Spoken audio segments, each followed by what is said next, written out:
Hey guys, welcome back to Legendary Tabletop. I'm Greg, your host, and today I'm going to teach you how to build a really nice terrain piece that's going to be used for some of your first games in Dungeons and Dragons. Now, say you're a dungeon master and you've just started your terrain building, you just started your maybe first or second group of players, and of course, what is the first thing that comes along when we start adventures in Dungeons and Dragons? Of course, goblins.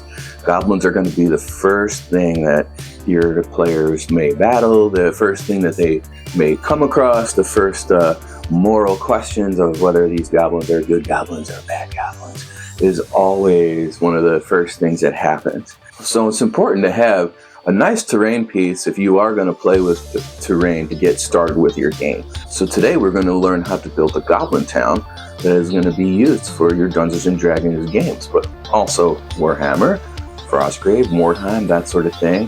But this is going to be a great piece to get your players excited about the game and to have something to always begin your adventures with. And without further ado, let's get crafting.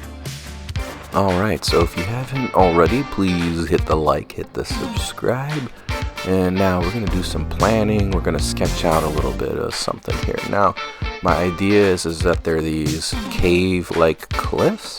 They're going to have sort of little entrances and nooks underneath them. Lots of little places for our little goblin boys to hide. And then on the top, there'll be sort of like a second and third level where we can take these little modular buildings and put them into different spots.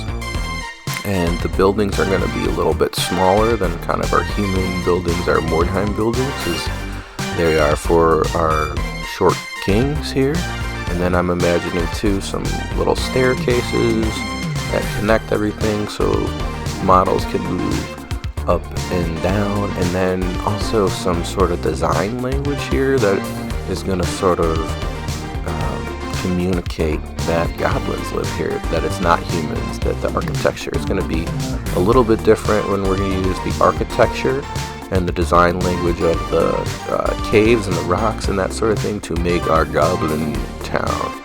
So we're going to communicate a lot of things with that.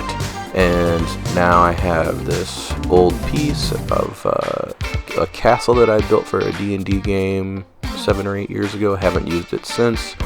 Looks terrible, so I'm using that as recycling it in order to use it. I'm using this as the base of the cliffs here and just moving fast with some hot glue here. I got both the hot glue guns cooking and just putting all these little pieces together, and this is going to be the base of my cliffs. And there's no need to like texture or do anything else besides the glue on here, because we are going to use this as just filler.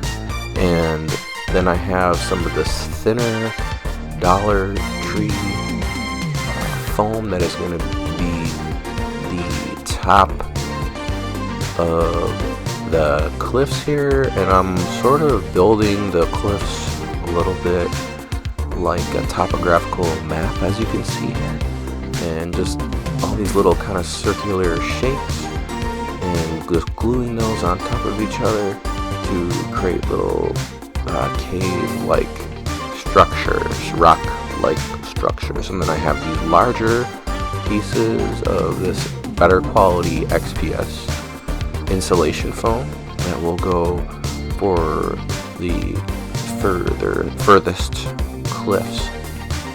Now that everything has been glued together and dried, we have these shapes. I'm gonna start getting rid of the square pieces of the castle and creating a more organic shape and making this more rock-like. Though the idea is, once again, that this is just the skeleton and that we're going to cover a lot of this stuff with texture, and we're going to use the hot wire tool. Now, the hot wire tool, as we always state, is not good to breathe these fumes, so make sure you do this in a ventilated area and you wear a mask as well, the proper type of mask. And we are going to put this sort of like cracked earth cave cobblestone kind of situation on all of the surfaces where the models and the modular buildings are going to go, but also take in mind that we want to be able to use this for other stuff too. So this is going to be modular in a way we can just take the buildings off and use the cavern, cave, hill type thing for something if we need that for a game, that sort of thing. And I'm gonna do a color scheme that matches some of the cavern cave tiles that I have. And here we have just some horizontal lines to create the rock, and love this little tool. I used to always just carve this stuff manually, which is fine, but you do get sore after a few hours, no matter how in shape or strong you are. It is tedious on the hands, and the wire tool is nice. It's just a touch. There's a bit of a learning curve in figuring out how fast it burns away the foam. And then I'm grabbing a piece of aluminum foil and pressing into the foam. This is an old technique to make the foam look and appear more rock-like, and it gives you a lot of nice texture for dry brushing in the future. And this is gonna help to blend a little bit. And now we have some inexpensive latex caulking, and we're going to use that to blend as a gap filler. But also, I am going, my tummy. Also, we are going to spread some of the caulking thinly on top of the rock surface, and I find that this makes these foam-based terrain pieces much more durable. Once the caulking cures, it's pretty much I wouldn't say indestructible, that's quite an exaggeration, but compared to the original foam, you could drop this and it won't dent. You could travel with it. Once it's finished, you can spray it with varnish or apply some manually with a brush, and your piece will be very durable. It'll last longer than you will, so to speak. And then I'm pushing some of that latex caulking into the little crevices in the rocks, and then now I'm taking some more of that thin foam here, and I'm going to create a bunch of little staircases. Now these staircases are not going to be capable of having models on them, but they're going to be small enough to be a bit inconspicuous, and they're going to basically just like hint at the places where models can go up and down, but they are going to be a more realistic scale.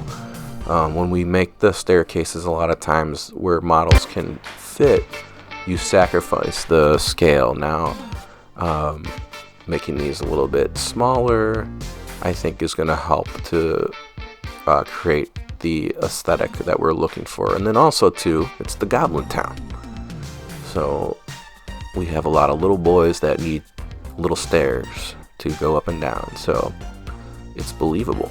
And here we are. The caulking has cured overnight, and then I've applied these staircases, and there are some spots where I needed to cut away some of the staircase to make it fit better, but you can't see that, and it looks nice once it's incorporated with the rock. And then we added a couple little staircases too to kind of make this sort of like rune effect. Maybe in the story in your game, the goblins have taken over some sort of ancient structure somebody else built, and they built their little shanty town on top of that. And now I have some more of this nice foam. Now the XPS foam is good for structures, but this this dollar store thin foam, the foam that has the paper attached to it, it takes impressions a little bit better, and it's a little bit easier to carve with as well. So you can do a lot with just a ballpoint pen here for some more fine detail. Requires a little bit more effort, but though this is a situation where the hot wire tool would be too powerful, so to speak. Now I am creating with just a bunch of lines, some faux wood. Now you could easily just use like toothpicks, coffee stir sticks, that sort of situation. But as you can see before, I was trying to use some scraps, trying to use some old pieces that we don't really use anymore, trying to be a good earth citizen, and use all this scraps that I have laying around, my dad inventory, as I call it. All the dads, we got the inventory. We got that like piece of wood in the garage that we saved from a project 10 years ago, and we're saving it. It's in the drawer. We might use it for something. And but yeah, comment below if you got the dad inventory too. What kind of cool stuff do you have in your dad inventory? But yeah, so power to the dads. And yeah, a low temperature hot glue gun is appropriate here, and we're just putting some pieces on the side here to kind of have that goblin aesthetic, and also to hide some of the little gaps that didn't hide as well as we wanted, and it just adds to the creepiness of these little like caves underneath here. You know, somebody's in there. Why would they put wood around there? Why would the goblins go to Home Depot and get, you know, some wood? And now we're going to start with our little goblin houses. Now remember, these are going to be a little bit tinier than our human houses, and I'm using this foam as sort of like a base, and then I'm going to add layers for the foam that I'm going to carve. And so basically there's a skeleton on the inside, and I build a couple of these little homes here, and then I have some of the XPS on the top, because we're going to form a sort of like a thatch type roof situation for the tops there, so we don't need to fill those in. And just a couple different shapes, a couple different sizes, and when I build those, I sort of put them onto the cave hill thing to sort of see where they can fit, so that they're all quite interchangeable. And now I'm creating these little doors with some XPS foam. These are pretty tiny, so I'm using the ballpoint pen here, just going slow with a little bit of pressure, and we're going to create these sort of stylized stone doors with obviously with a wood piece in the center, and just a bunch of these. And then we're also going to create some windows sort of with the same aesthetic, though they're going to have a more circular type shape, and you'll see these as we move forward a little bit, because we don't want this video to be 8 hours long. And now I have this little chest of beads and things, and there's these little jewelry loops, and these you can get this at a craft store, and the jewelry loops are perfect 28mm door handles. So I have some clear glue here, and we're just gonna do a little dab and place one of our jewelry loops on there, and we have a nice little door. And off camera, we didn't get footage of this, but I also used the roller to create, or the aluminum foil rather, to create some texture on here. And so here you can see how our door looks. It's a nice little door. Here you can see the windows, and we've glued those along.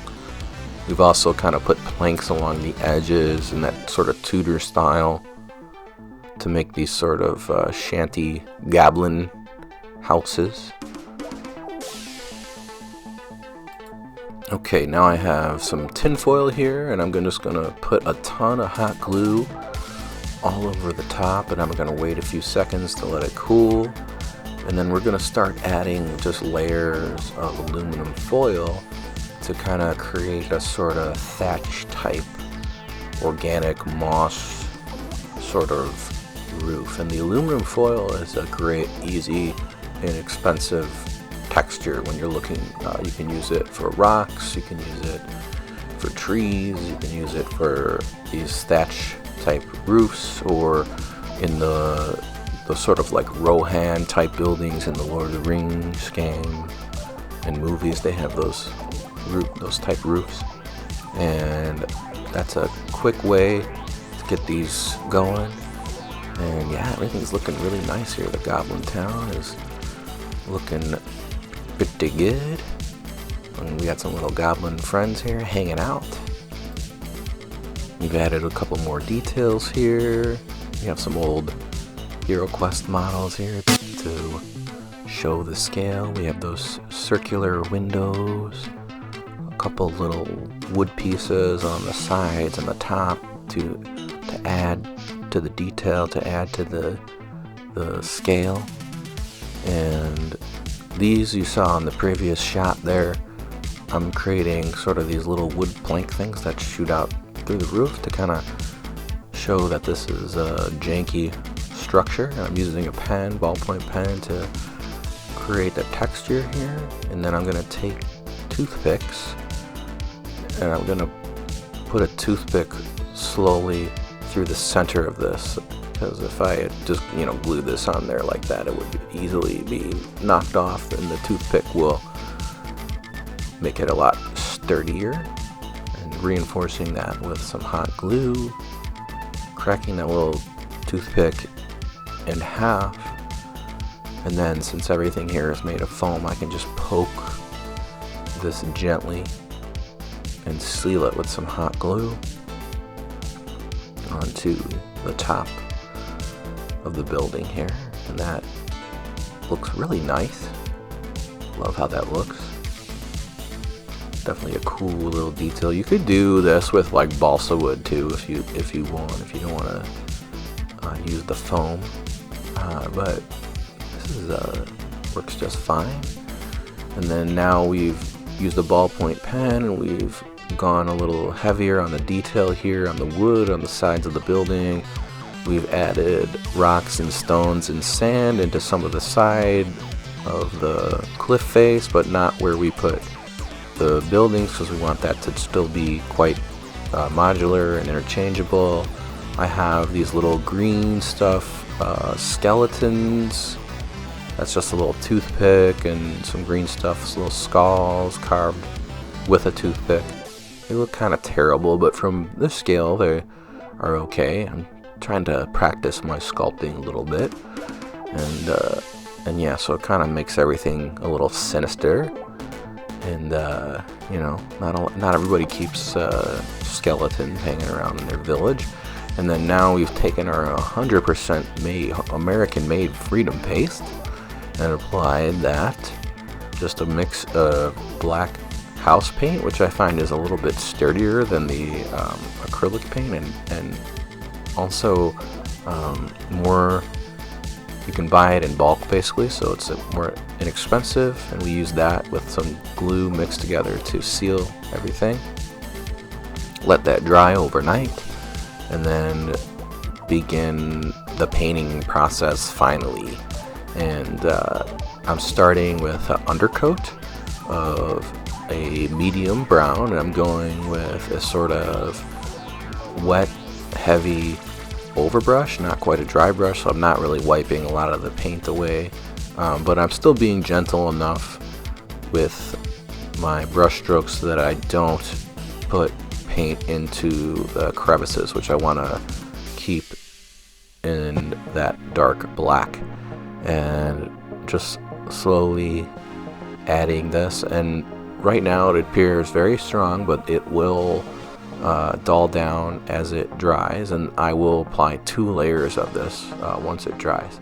I'm going to do the same thing with the buildings here. They're going to be of a similar color aesthetic, but the brown is going to be mostly just the undercoat, because we're going to do some different colors on here, but we're avoiding right now the stone I'm only hitting the wood portions, the wall portions, and this roof, aluminum foil roof thing. Now this wood is going to be a sort of like aged wood, and if any of you've seen that really old wood from dilapidated buildings, that it tends to kind of turn gray over time. And so we're going to use a thin layer over this brown of a mid-level gray and some green to sort of make the wood seem old. That, you know, this is like reclaimed wood. I know I mentioned before that the goblins go to Home Depot, but that's not lore. That's not the true in the lore. The goblins don't go to Home Depot. They generally get things secondhand on the Facebook marketplace. And so yeah, it's not going to be new stuff. And I'm using some sort of like a terracotta, like an orangey reddish tone for our staircases and our stone, and I'm going to mirror this onto the buildings as well. So for the doorways and the windowsills that have this stone, we're going to do red. You know, stone doesn't always have to be gray, and I think too, with a lot of gray and brown already in this piece, I think too much gray would be not aesthetically pleasing. And I like this tone. Really goes well with the gray. And eventually too, we are gonna dull all this down to kind of make things look, I guess, quote unquote grimdark, or you know, the Goblin Town could be like in a cave or some sort of like dark spooky forest. You know, your adventurers are gonna come across the Goblin Town probably at night, and so we are gonna go strong with the paint initially, but we're going to dull all this down. And now I'm taking some mid-level green that I've watered down a little bit, and I'm just hitting the wood planks a little bit to make them appear a bit moldy, a bit old. And also it's going to be nice to bring out the coolness of that gray. The gray has a bit of blue in it, so it has a coolness that's going to be a nice contrast to a lot of the overwhelming warm colors with the brown and the red. Now I've taken an actual miniature paint from Vallejo, which has a much stronger pigment, and the idea is that I want to use this because I don't want to destroy the details and the door that I carved. So I'm just using this nicer quality, higher pigment count paint, so I can do one thin coat here, and it's going to be enough to really make these doors pop. And you can kind of see from the footage already how much stronger and nicer quality this Vallejo paint is, and only a couple drops of it too, so we're not really wasting a lot. And now I have that same sort of mid-level gray that I used from before, and I'm going to basically dry brush everything. I'm going to dry brush the red stone to bring that back. I'm going to dry brush the brown cave terrain to get rid of some of that glossiness and kind of desaturate a lot of these colors here. And same thing over the green splotches. That'll make this the green appear a little bit more natural, a little bit more desaturated. I know we already said that, but yeah, just kind of brings everything together and blends all these colors, dyeing down that red. You can see how that is really changing everything, and I'm really liking how this is turning out. Gotta love our little Goblin Town. Yes, looking great. So just a quick dry brush, keeping a paper towel next to me so I can wipe that away. Now I have some homemade flocking here. This is just sawdust from the wood shop, and you just dilute some paint with some water, you mix it up, and then let it dry, and then you have a flock. And I'm gonna put this on the rooftops with just some PVA glue in order to create a sort of like a thatch moss type roof, and that's also gonna hide some of that weird aluminum foil texture and kind of blend everything together and scale everything together. We're gonna hit all the little buildings and let that dry overnight, and then usually what I'll do is I'll take some isopropyl alcohol and some PVA and then hit it with a second spritz in order to seal that. And yeah, our Goblin Town is looking really nice. Very exciting. So our Goblin Town is complete, and I love the aesthetic of this. You definitely put it next to some of the more human and dwarf building type terrain that I've built for some of these pieces, and you can definitely tell that there is a separate aesthetic. Now, these are vague enough to be used to maybe for some other races for D&D, and if you want to, you can expand upon this, maybe apply different details to make this the specific race that you want in your tabletop game. Hope you guys enjoyed the Goblin Town video. If you haven't already, please like and subscribe. We have a lot of cool videos coming up, and we have a lot of older videos if you're interested in Warhammer, Dungeons and Dragons, Mordheim, that sort of thing. So without further ado, we're going to roll that beautiful bean footage.